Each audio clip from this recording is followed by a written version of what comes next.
Bueno, buenas tardes. Hoy estamos en el programa número 55 de Vamos todavía. Distrito 15, el programa del Colegio de Psicólogos. Y ya que 55 es Capicúa y dicen, qué suerte, ¿sabes a quién tenemos acá? Contame. A la licenciada Juana Rocha, que es, ha sido presidenta del Colegio de Psicólogos y una de las fundadoras, ¿no? Digamos que aparte históricamente nos conocemos hace muchísimo tiempo. Bueno, bienvenida, Juana.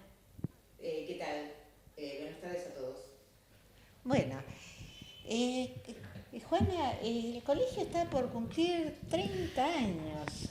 Exactamente, el colegio está por cumplir 30 años y yo puedo contarte gran parte de la historia. Bueno, para eso te trajimos, a ver, contanos. Bueno, en realidad el tema, digamos, hay que hablar de la ley del psicólogo. O sea, la ley del psicólogo se empieza a gestionar en el año 1985 con la democracia. Antes sabías que no había ley y bueno, y tampoco nos dejaban demasiado ejercer legalmente, a pesar de que había una carrera de psicología en la facultad desde hacía años, no teníamos como un ejercicio, podíamos nada más que hacer psicodiagnósticos, decían.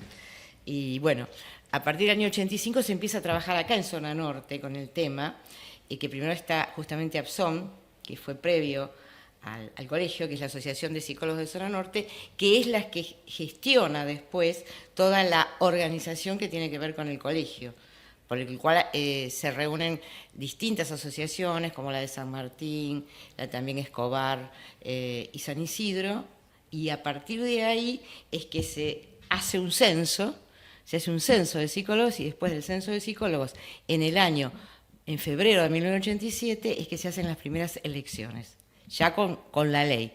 La ley, pero 10.306, pero sin reglamentar. O sea, la ley hecha, pero todavía no tenía una reglamentación total. ¿Querés contarnos qué nos habilita con la ley? Digamos, a ver, ¿por qué es tan importante esta ley para nosotros? Bueno, ¿por qué es tan importante? Porque justamente es la ley que determina cuáles son las incumbencias de nuestra profesión.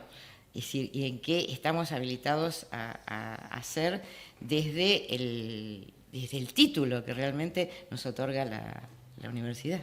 La ley comienza exactamente en el mismo momento que el colegio comienza con la ley, vendría a ser. Claro, la ley es la que dice que tiene que haber colegios para justamente controlar el ejercicio profesional.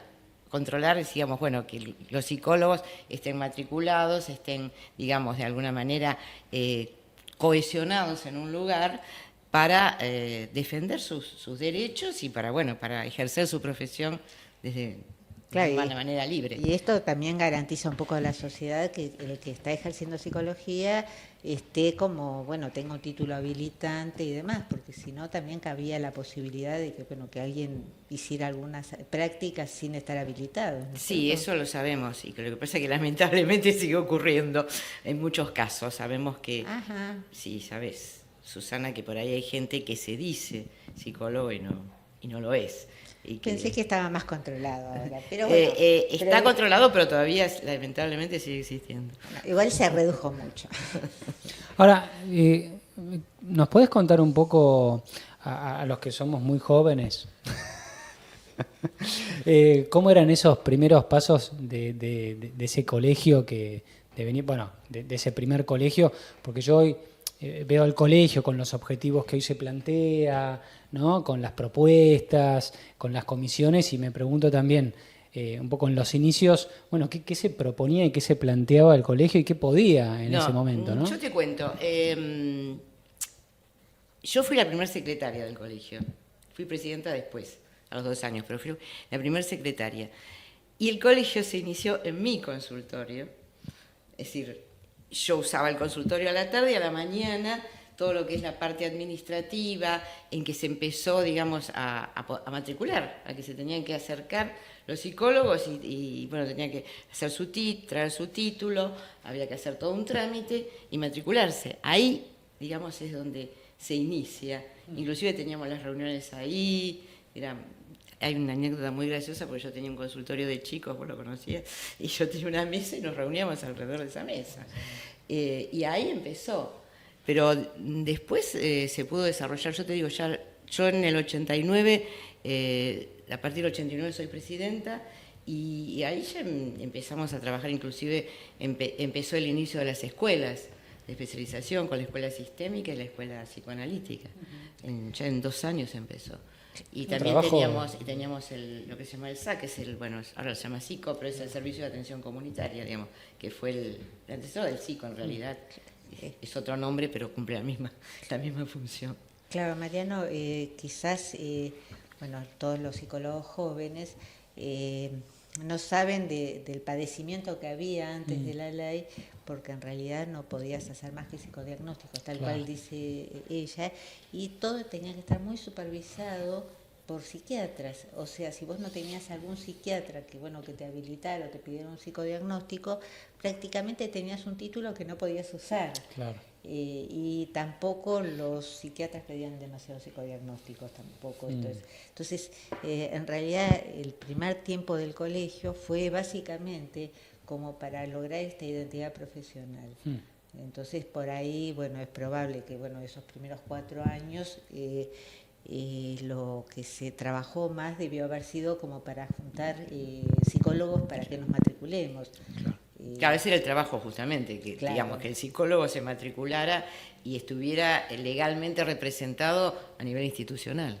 Claro, y por el otro lado tampoco era un colectivo tan amplio donde se justificara, comisiones, y realmente comienza a hacerse cosas cuando el colectivo comienza a ser más amplio.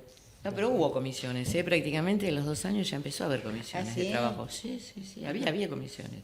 No recuerdo exactamente qué cantidad fueron los primeros años, pero sí, se trabajó en comisiones de trabajo. Yo recuerdo en las primeras épocas cuando se hacían así grupos de autogestión, digamos, por ejemplo, un grupo tipo de estudios, como sostenido entre nosotros. Yo he participado en algunos, digamos, porque yo debo estar en el colegio desde el 88, digamos, casi desde los inicios, ¿no?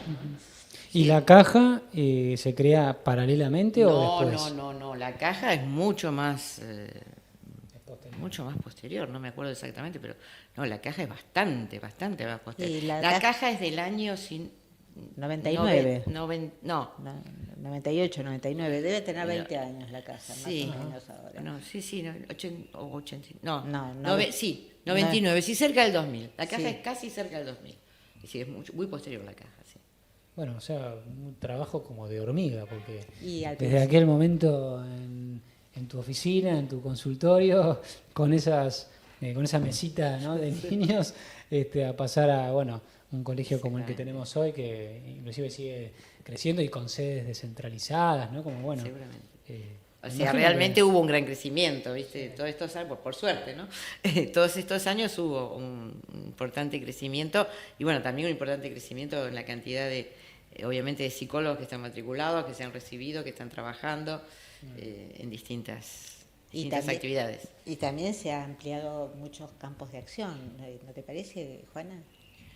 Sí, yo qué sé yo, veo que, digamos, por ejemplo, se ha abierto también distintas escuelas dentro de escuelas de posgrado.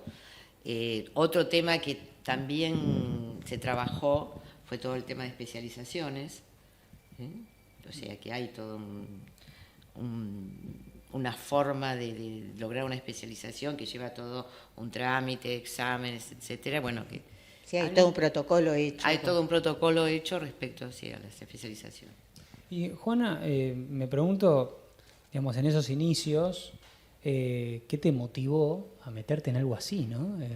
Primero como secretaria, poniendo tu consultorio, después, me imagino, preparando o pensando en una posible postulación para ¿cómo fue eso? Mira, ¿cómo se te ocurrió meterte en realidad me invitaron una vez a una reunión que invitó Marisabel Rey de Lamberti, que era justamente APSON, que era la Asociación de Psicólogos de Zona Norte. Era el año 85, recién había asumido Alfonsín, era todo el inicio de la democracia, y me invitan a una reunión. Y me invitaron a esa reunión, y ahí fui. Y de ahí, digamos, me empecé a entusiasmar.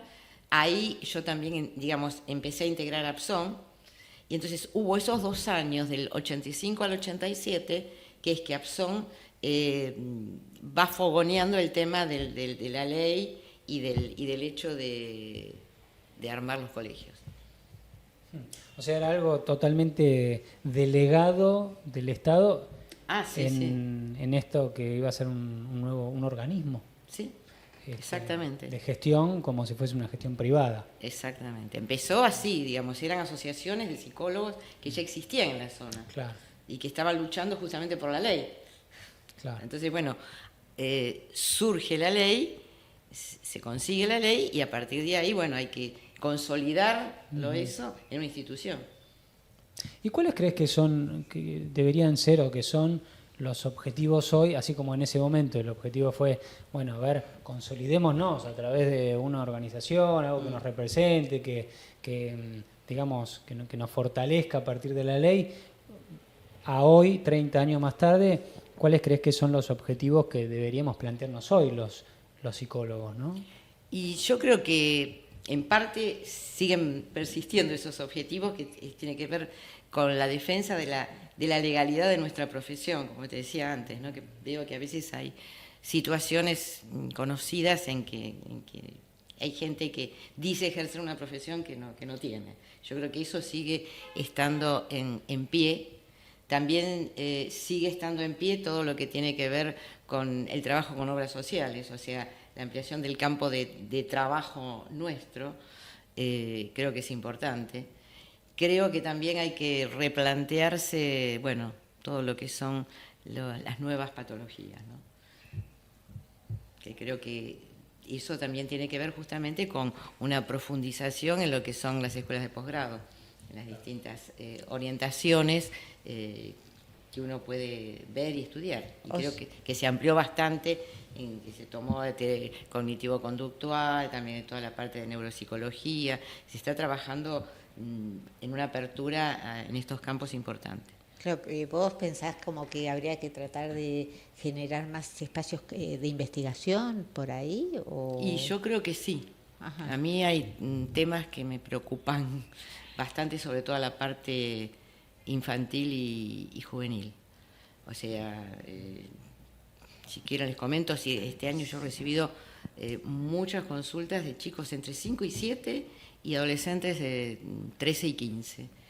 Y a mí una de las cosas que me preocupa bastante es el mal uso de la tecnología, porque la posibilidad de entrar en cualquier lugar de Internet, por ejemplo, muchos adolescentes entran en lugares que los llevan a situaciones de ideas de suicidio, de cosas así terroríficas,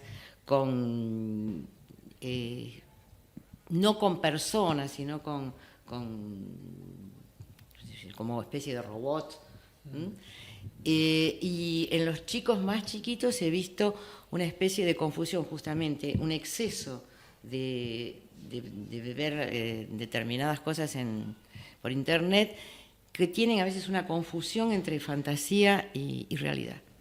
Y me parece que eso tendremos que tratar de ver realmente cómo poder abordarlo, porque creo que es un peligro que no está suficientemente concientizado.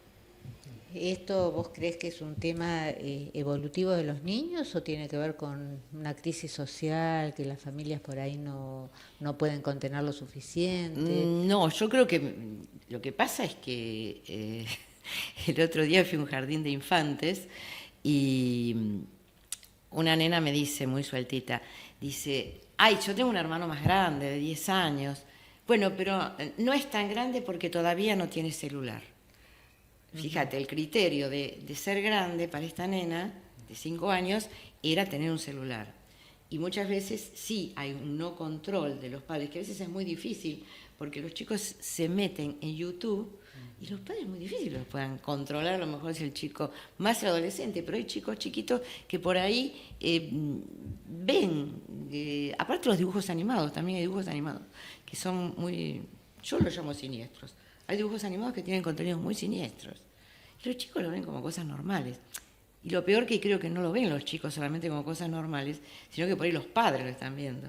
Y el que los fabrica con mucha violencia, con hay dibujos de animados para chicos que son con mucha violencia. Y yo te digo, yo tengo muchos años de profesión. Este año la mayor consulta ha sido entre chicos de 5 y 7 años con estas características. Ahora, las consultas en esto, digamos, ¿es por este tema o hay otro síntoma y de pronto sale el tema este? En general aparece por ahí porque te los mandan del jardín, porque, qué sé yo, porque el chico está distraído, porque está, no sé, es muy inquieto. O sea, aparece mucho la consulta por chicos que aparentemente en el jardín son demasiado inquietos. Y bueno, por ahí los chicos de hoy sí son más inquietos, qué sé yo. O en el jardín pueden estar más inquietos porque a lo mejor están mucho más sentados en su casa. Pero Sí, seguramente la propuesta que haces sobre comenzar a pensar la influencia de la tecnología me parece sumamente interesante. De todos modos, pareciera como que la sociedad tiene algo de lo adictivo, ¿no? Y sí, digamos, como claro. que en esto es un emergente más y que, bueno, y que, digamos, probablemente tenga que ver con lo evolutivo, pero me parece que la sociedad está un poco así. No sé vos, Mariano. Por eso te digo, la impronta que hay sobre esta población. Eso me preocupa. Sí, como que las nuevas subjetividades como muy mediatizadas, ¿no? Por los dispositivos, que también generan modas, y estas modas también generan modos de ser en el mundo y de hacer, ¿no? Se eligen por ahí profesiones también en función de eso, ¿no? Sí. Sí, claramente se observan como muchos cambios, ¿no? O sea, vos atribuís parte como de los síntomas que observás posiblemente a algo que tiene que ver con el uso de las tecnologías, ¿no? Sí, un mal uso de las tecnologías. Obviamente la tecnología da avances en muchos campos, pero no es que diga, no quiero la tecnología, pero veo que hay un mal uso, un mal control. Es decir, sí, ahí me parece que un poco encadenado con lo que vos hablabas antes, del lugar del psicólogo, de otras personas que ejercen distintos tipos o profesiones parecidas a las del psicólogo, ¿no? Como que se me hace que esta temática también nos interpela, y creo que como profesionales de la psicología tenemos que saber dar algún tipo de respuesta a esto, ¿no? Porque me parece que también hay muchas opciones que creo que cayeron también con lo globalizado, el coaching, y, digamos, opciones de intervenciones en algún punto que caen más que observan más la superficialidad, que también están ofreciendo, digamos, maneras de trabajar que nos ubica ante un lugar donde tenemos que competir, pero digo, ante esa competencia me parece que una manera de validarnos y de legitimar nuestra profesión es, bueno, ponernos a pensar en este tipo de problemáticas y dar una respuesta como lógica o pensada, digamos. Esto que decís, Mariano, me parece sumamente inteligente. Igual lo que tenemos que tener en claro es que muchas de estas pseudo profesiones son pseudo profesiones, porque justamente hoy estamos hablando de esto, de una ley que avala el ejercicio profesional. Y tenemos un colegio que nos matricula y bueno, y de alguna forma, digamos, nos estamos formando y nos estamos formando siempre. Y bueno, muchas de estas actividades que por ahí tienen algo que parece que son parecidas, pero no son profesiones. Entonces, en esto me parece que sí es importante comenzar a dejarlo claro en la sociedad, porque no, digamos, no tienen el mismo control que tenemos nosotros, no son carreras de grado, y que si nosotros comenzamos a competir desde el mismo lugar, me parece que nos estamos equivocando. Digamos, si en algún momento alguna saca alguna ley, los únicos que estamos habilitados para trabajar en salud mental somos nosotros. Bueno, y los psiquiatras, ¿no? Por supuesto, pero y esto es algo que, bueno, que el colegio tiene que seguir marcándolo como lo marca día a día, y que, bueno, que este espacio también está para esto, para tener en claro que somos psicólogos y que las otras personas que, bueno, que por ahí tienen la mejor buena voluntad, no están habilitados legalmente para esto. Es un ejercicio no legal. sí, esto me parece que es importante que lo digamos. Sí, ¿no? eso me refería justamente cuando te lo decía al principio, que es algo que a pesar del tiempo transcurrido sigue teniendo el tema que nosotros tenemos que seguir posicionándonos en donde nos corresponde, que es lo legal. Sí, creo que en algún punto, como para un poco justificarnos, me parece que somos profesionales idóneos que podemos disponer de herramientas como para discernir si determinado abordaje o estrategia puede ser conveniente para una persona, ¿no? Porque digo, yo puedo venir de otra profesión y me capacito en un programa de coaching, no digo que ni esté bien ni que esté mal, y con eso me permito aplicar esa estrategia para todo el mundo, claro, esté en la condición que esté. Entonces, claro, bueno, ahí... Claro, es que probablemente los coaching, quizás por ahí puedan hacer algunas cuestiones, digamos, de asesoramiento en empresas. El tema es que a veces se cruza con esto de dar como atención psicoterapéutica o resolver los problemas que tengan que ver con la salud mental. Claro. Digamos, por ahí pueden hacer algunas cosas, indudablemente, claro. Pero el tema de la salud mental es un tema que nos pertenece a nosotros porque somos los que nos formamos en una universidad para esto y bueno, después nos seguimos formando por fuera de la universidad, claro. Y hay una ley que avala que nosotros podemos hacerlo y otra gente no. Sí. No es una cuestión de capricho, ¿viste? Es una cuestión de formación. Si no, cualquiera se habilitaría a hacer lo mismo. Bueno, vos fíjate que en otras profesiones sería impensable que alguien diga, bueno, pues, qué sé yo, voy a ser cirujano porque, bueno, soy bueno con los cuchillos. ¿Viste? Exactamente, claro. Yo siempre pienso lo mismo, claro. A ese respecto. Sí, ¿viste? Soy médico social, qué sé yo, porque estudié sociología y hago medicina social.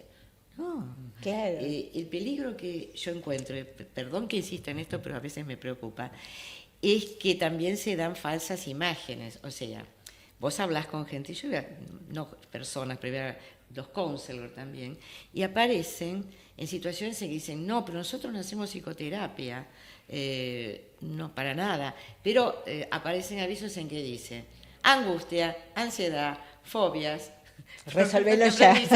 Resolvelo ya, exactamente. Entonces, también se crea ante la población una falsa idea.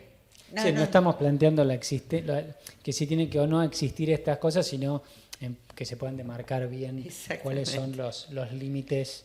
Claro, esto que dice Juana, aparte, alcanza con hacer un rastreo por algunos medios televisivos y vos vas a ver que cuando pasa alguna noticia que tenga que ver con algo de la salud mental, por ahí hay pseudos profesionales que dan opiniones respecto a esto, ¿no? Entonces, en realidad sí hay muchos. Quizás lo que yo te decía antes de que no era en otra época era distinto porque no estaban tan oficializados, era como... Sí, estaba más oculto. Yo te digo, en la primera época el tema, digamos, que existía era con los psicólogos sociales. Sí, que todavía sigue estando. Por eso te digo, esa fue la primera. Y después surgieron muchas más situaciones así, en que después se le da qué sé yo, la gente que por ahí no tiene un conocimiento más profundo, dice, bueno, angustia, ansiedad, sí, voy acá, sin saber realmente cuál es el nivel que tiene esa persona. Es que la comunidad no es quien tiene que saber, claro, dónde acudir. En realidad es la persona, digamos, el que se habilita a algo, si está en condiciones de habilitarse o no, porque bueno, la gente consulta porque tiene un problema y quiere resolverlo, consulta al que tiene a mano. Y Juana, ¿vos crees que en parte, digamos, el hecho de que existan y que cada vez existan más opciones a la psicología, en parte tenga que ver con que tengamos que hacer algún mea culpa de ciertos lugares, territorios en donde nos dejamos estar, nos corrimos, no hicimos nada al respecto, no supimos cómo responder? ¿Crees que tiene algo que ver con eso o me estoy perdiendo de algo? No, yo pienso que por ahí hubo una evolución a nivel social, que fueron apareciendo estas cosas, pero lo que yo conozco, digamos, siempre desde lo que fue el colegio se trató de defender la actitud, lo que es el ser psicólogo, lo que es el ejercer la profesión, siempre se tuvo en cuenta. Creo que es más un fenómeno a lo mejor social que tiene que ver justamente con, qué sé yo, con lo que hablábamos antes, la tecnología, una mayor difusión, un posicionamiento distinto de determinada gente. Me parece que va más por ese lado, no sé cómo lo ves vos, Susana, pero... Mira, yo creo que las dos cosas son ciertas, la que dice Mariano y la tuya, ¿no?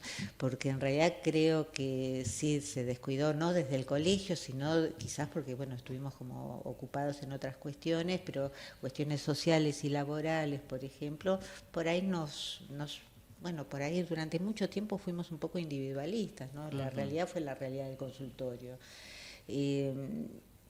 Pero por el otro lado también coincido con Juana con el tema de que, bueno, que hay modas, hay modelos que se fueron copiando, digamos, incluso los counseling o los coaching, son modelos más norteamericanos, ¿no? Digamos, y que en algún punto llegaron y se instalaron, pero no desde un lugar... digamos, porque bueno, por ahí es probable que un asesor psicológico en Estados Unidos haya transitado la carrera de psicología, no es que haya hecho algo parecido, no me consta, pero supongo que sí. Entonces, muchas de estas cuestiones que quizás sean incluso interesantes, por ahí podrían incluirse dentro de la formación profesional, ¿por qué no? El tema es que muchas no son carreras de grados, a veces ni siquiera son terciarios. De hecho, bueno, Juana hablaba de los psicólogos sociales y durante mucho tiempo los psicólogos sociales ni pedían un secundario para que vos hacer digamos, la carrerita, digamos, de 3 años. Y por ahí se ponían a atender, ¿entendés? Entonces me parece que los dos, digamos, tienen un poco de razón, como que nos hemos dormido un poquito, quizás porque estuvimos muy ocupados con otras cosas. En realidad esto de comenzar a defender desde la base, que vos tenés una formación que te sirve como para atender a un paciente, a veces ha hecho que quizás no nos hayamos podido atender, no sé, en un momento de catástrofe salió un psicólogo para ver qué es lo que había que hacer, ¿no? Bien. O sea que tendríamos algo que hacer frente a esto que, bueno, para defender un poco nuestros derechos a partir de una ley, ¿no? Digamos, de decir, bueno, a ver, acá estamos nosotros que podemos llegar a decir yo creo que algo. tenemos que pensar justamente, como coincido con Susana, nuevas y distintas estrategias.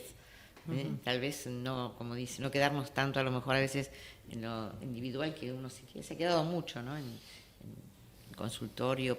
Por ahí. ¿Por qué? ¿Por qué nos replegamos tanto en el consultorio? A ver, contá tu opinión. Si querés podés no responder. Bueno, yo creo que tiene que ver con la historia. O sea, tiene que ver con la historia. Y ahora me voy al Día del Psicólogo.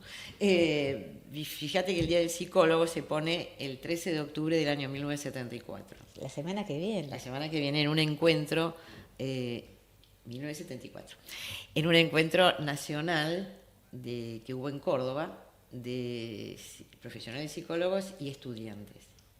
Y fue organizado en ese momento era la COPRA, que era la Confederación Argentina de Psicólogos, Confederación de Psicólogos de la República Argentina.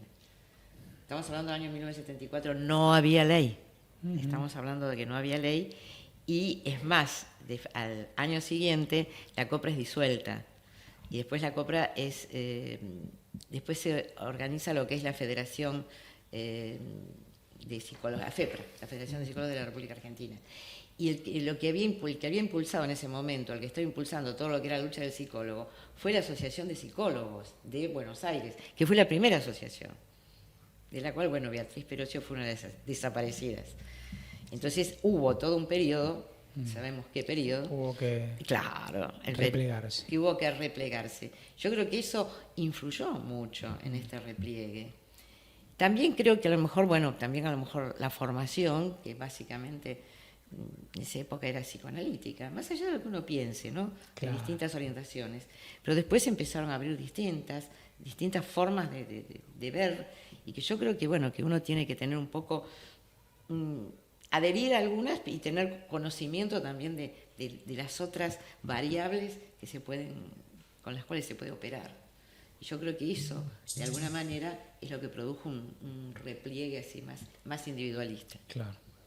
Sí, tal cual. Y lo que dice Juana es así. Digamos, quizás aún hoy la universidad tiene una acentuación en todo lo que es la clínica, más allá de lo psicoanalítico. Cuando hay un montón de áreas que justamente, en este programa hemos presentado gente que está trabajando en otras cuestiones, no solamente en la parte clínica, que son campos de acción muy interesantes, que son por fuera del consultorio, justamente. Claro, ¿no? sí. Es muy interesante. ¿Y vos crees que en algún... no sé si tenés como conocimiento de lo que es, o estás como muy al tanto de lo que es la formación del psicólogo hoy, pero ¿tenés alguna opinión respecto de, cómo estamos hoy ante esta diversidad también? Porque uno puede acudir a una universidad donde puede ser más psicoanalítica, otra tal vez más de la técnica, otra es más ecléctica, otra te da un poquito de todo y otra por ahí, no sé, se mete más en lo sistémico. Digo, ¿crees que tenemos algo por trabajar ahí en cuanto, digamos, al colectivo de psicólogos, en cuanto a la formación? ¿Crees que está bien? ¿Crees que tenemos o que se debería trabajar en cuanto a formación en algún sentido? Claro, no tengo en este momento muy clarificado, digamos, cómo está, por ejemplo, exactamente la universidad que está dando.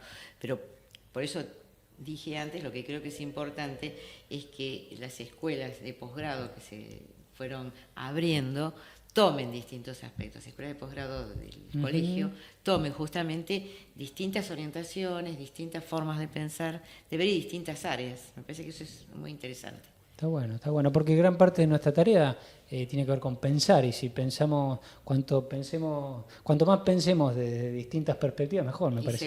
Seguro. Yo creo que uno tiene que abrir su mente y tratar de ver también desde un punto de vista crítico, pero a ver, tal orientación, ¿qué tiene de positivo? Esta otra, ¿qué puede aportar? Claro, ¿Cómo se puede armar un conocimiento más interesante, más grande? Claro. O sea, vos plantearías como una cuestión más complementaria y no opositora, ¿no? Digamos, como Tal cual. Sí, porque pienso que también, lamentablemente, viste la mentalidad tipo Argentina, Boca River, peronistas radicales, y muchas veces también psicoanalíticos versus no psicoanalíticos, lo sabemos y vamos a ser honestos en esto. Y creo que por eso hay que abrir un poco el espectro hacia distintos pensamientos, que creo que tienen que tener su validez, y uno podrá tener la crítica suficiente para saber si es importante, si es interesante, si le conviene, si le sirve y si es útil. Bueno, volviendo un poco a esto que decías que viene el Día del Psicólogo y los 30 años, creo que el colegio tiene una sorpresa para vos, que no es tan sorpresa porque vos creo que te iban a como homenajear de alguna forma. Creo que, que no a mí específicamente, sino a la primera comisión directiva, de la cual yo fui parte. Bueno, en realidad vos, porque vos estás... Juana, tengo una pregunta muy importante para hacerte. ¿Ese consultorio donde empezó todo, estaba habilitado? Estuvo habilitado posteriormente, obviamente, porque la habilitación la daba el colegio. Así que sí, yo hice la habilitación, me autohabilité. Te autohabilitaste, está muy bien. Claro, vos fíjate cómo hasta esta pregunta que hace Mariano, cómo es una forma de legalizarlo en todo sentido, claro, ¿no? Donde vos vas también es un lugar que estás como que garantiza que el profesional que te va a atender es un profesional de grado y que tiene alguna formación. Claro. Y hoy, Juana, ¿formás parte de alguna asociación, alguna entidad, más allá de estar matriculada, por supuesto, ¿no? ¿O estás más desde la clínica y ya no querés formar parte de nada? No, como no querer formar parte de nada, no. En este momento no. Yo te digo, yo a su vez trabajé mucho en educación. Yo estoy sí jubilada en educación especial. Ajá. O sea que, digamos, ahí trabajé también. Y ahora estoy en el consultorio y hago otras actividades, por ejemplo, teatro. Mira. Así chivo. ¿Querés presentar alguna obra? No, cuando ya, mirá, el sábado pasado actué. Mira, bueno. Sí, justamente le comentaba a Mariano que me había llegado la invitación para que habían estado en el... Sí. ¿Y cómo te sentís siendo psicóloga? Y bueno, y en este grado de, bueno, ser actriz, ¿no? Ay, me encanta. Hay muchos psicólogos que hacen teatro, ¿no? Sí, la verdad que es otra actividad apasionante. Bien. Sí, es muy apasionante. Qué bueno, qué bueno. Y el arte tiene algo que ver con lo nuestro también, ¿no? Y bueno, Juana, la verdad que verte acá es siempre un gusto. Bueno, hace 30 años que nos conocemos, así que bueno, sí, bueno, más o menos sí. Así que bueno, las puertas de acá están abiertas y bueno, y ya te invitaremos nuevamente como para que nos vengas a contar alguna otra novedad tuya y del colegio, o bueno, o ver si, bueno, ¿por qué no gestionar un grupo de investigación sobre esto de la tecnología? ¿Verdad? Vos sabés que esto realmente me preocupa, que creo que sería importante tomar esa posta. Bueno, por ahí te la dejamos. No, yo quería decir, siempre decimos que tenemos siempre invitados de lujo, pero la verdad que hoy lujo con mayúscula, ¿no? Me parece porque, al menos a mí, me pareció como muy interesante poder historizar un poco la tarea del psicólogo, el nacimiento y los devenires del colegio, así que bueno, muchas gracias por eso, al menos a mí. Sí, bueno, me sirvió mucho. Juana dijo hoy que era un poco como la mamá del colegio, ¿no? Y que en algún punto, bueno, pensar en esta cuestión histórica para las nuevas generaciones es un poco pensar un poco en los padres no sé si la madre en sí, ¿Hay ausencia de padre? No, hay, hay que buscarlo, pero a ver, hay. Bueno, muchísimas gracias y bueno. Gracias. Bueno, gracias a ustedes y buenas tardes.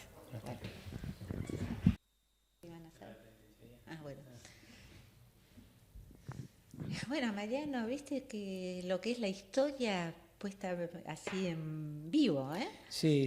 No, estaba pensando, esto, bueno, en historia de la psicología no me lo habían enseñado, o no recuerdo si me lo enseñaron. No, seguramente no te lo enseñaron, pero sí es interesante, bueno, el recorrido que hizo el colegio en la zona y el recorrido que hizo la profesión dentro del país, ¿no? Digamos, para las generaciones nuevas está buenísimo que que sepan cómo se llega hasta este lado, y para las que no somos tan nuevos, bueno, por ahí es activar las neuronas enémicas, ¿viste? Porque uno comienza a recordar un montón de situaciones y muy interesante. Sí, tiene que ver con esto también que tanto venimos hablando, que se viene hablando en los programas del colectivo, ¿no? De psicólogos, como uno a veces, no sé, me incluyo, ¿no? En algún momento como pensarse más como una individualidad, ¿no? Psicólogo, una cosa más individual, cuando en realidad, bueno, hubo una ley, una historia, hubo asociaciones y entidades que estuvieron trabajando para también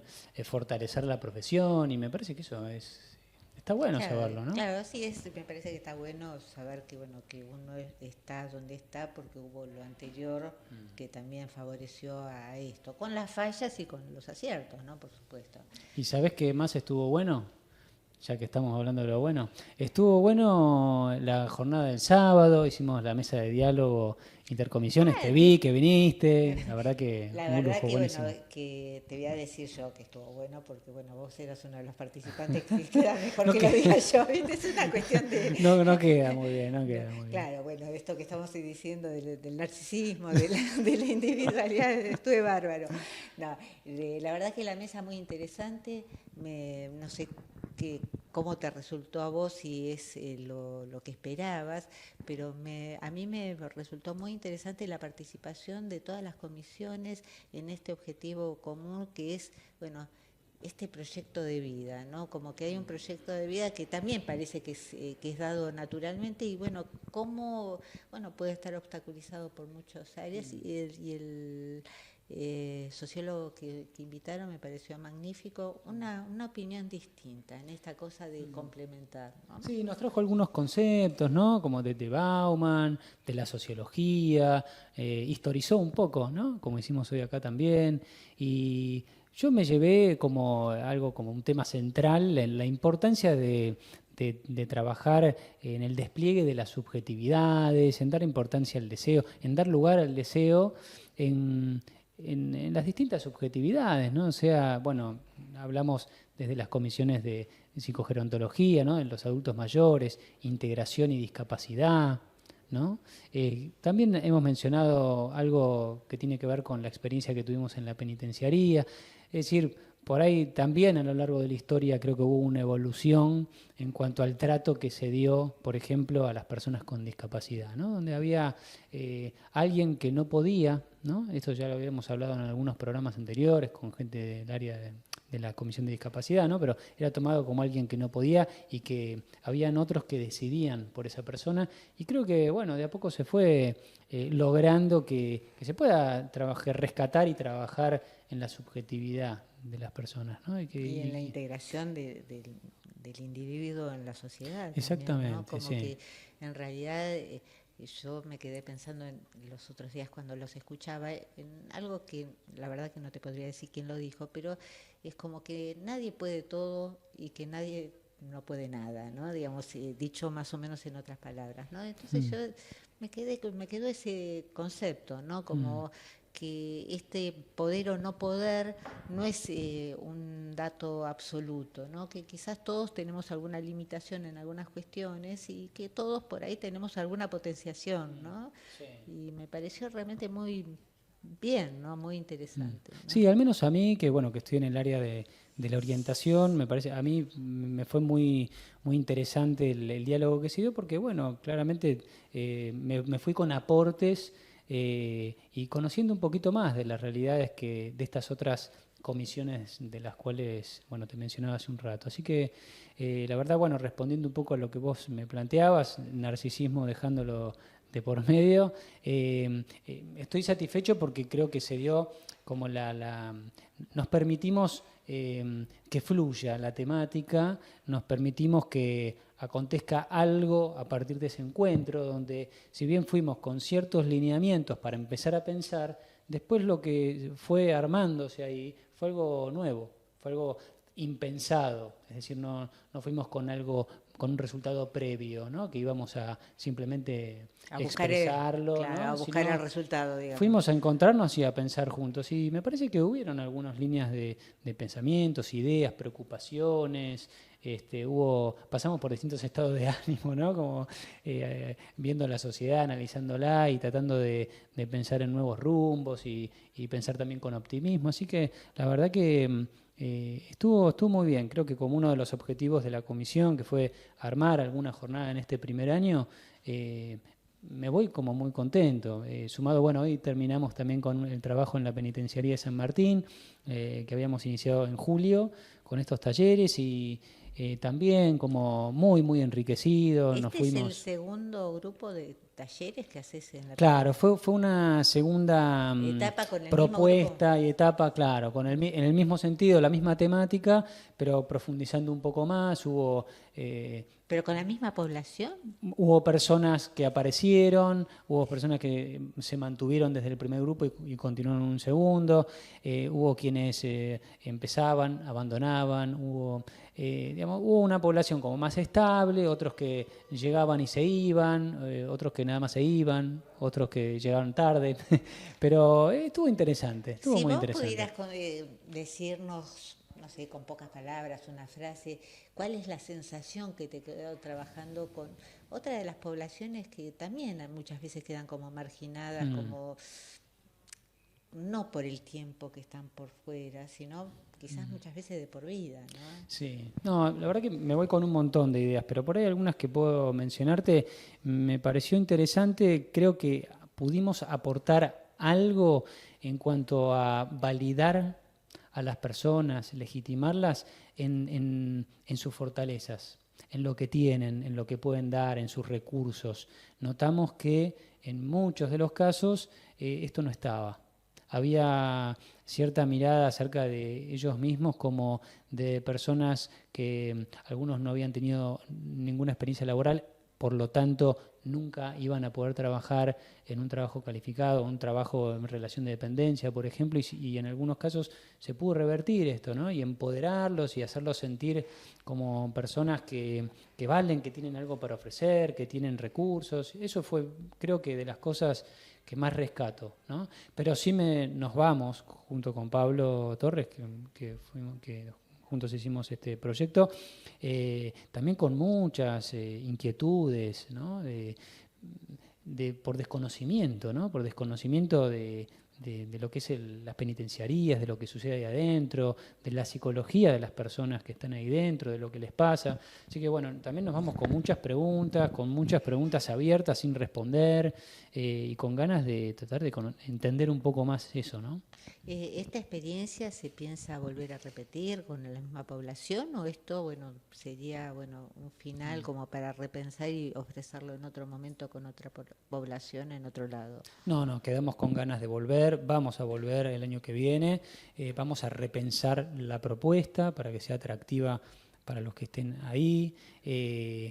Lo más probable es que no sea con los mismos, porque esta unidad, que es la unidad 47, es una unidad de régimen abierto donde las personas que están ahí, privadas de su libertad, no están más de 1 o 2 años. Algunos pasan de otra de las unidades, de lo que se llama como de estar adentro de la penitenciaría, ¿no?, a este régimen más abierto, con algo más de libertades, si se quiere, la expresión, es como una etapa previa a la salida, ¿no?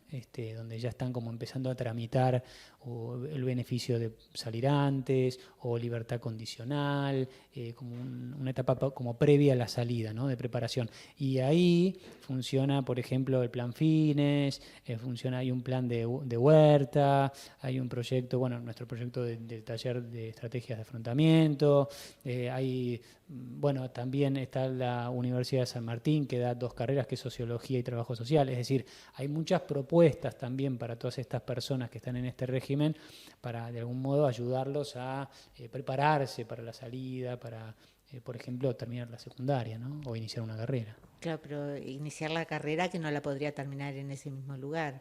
Hay algo que también nosotros creo que nos dimos cuenta, es que las personas que están dentro de la penitenciaría padecen de mucha incertidumbre.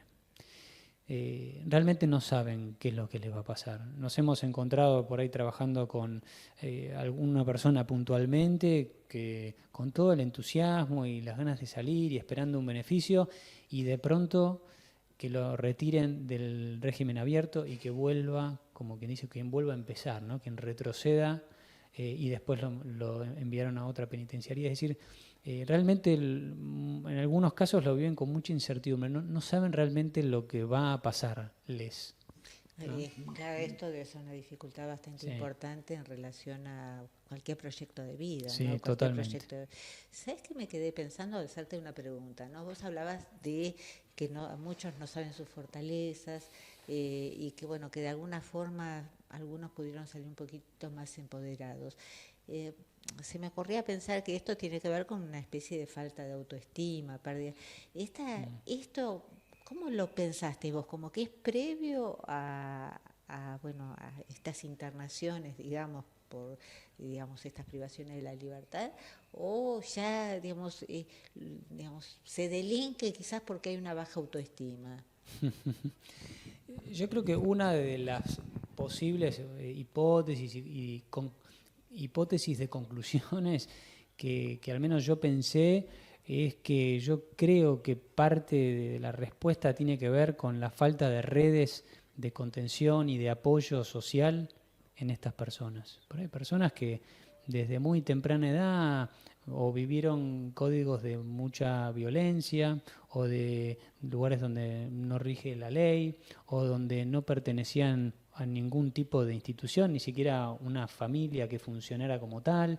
Y yo creo, me animo a decir y arriesgo a decir, que gran parte de esto del delinquir, como decís vos, me parece que tiene que ver con eso. Sí, está esto de la autoestima, pero bueno, la autoestima también tiene mucho que ver con, digamos, se forma desde lo familiar también, ¿no? Entonces, Sí. me parece que Me animaría a decirte que tiene más que ver, creo, con eso.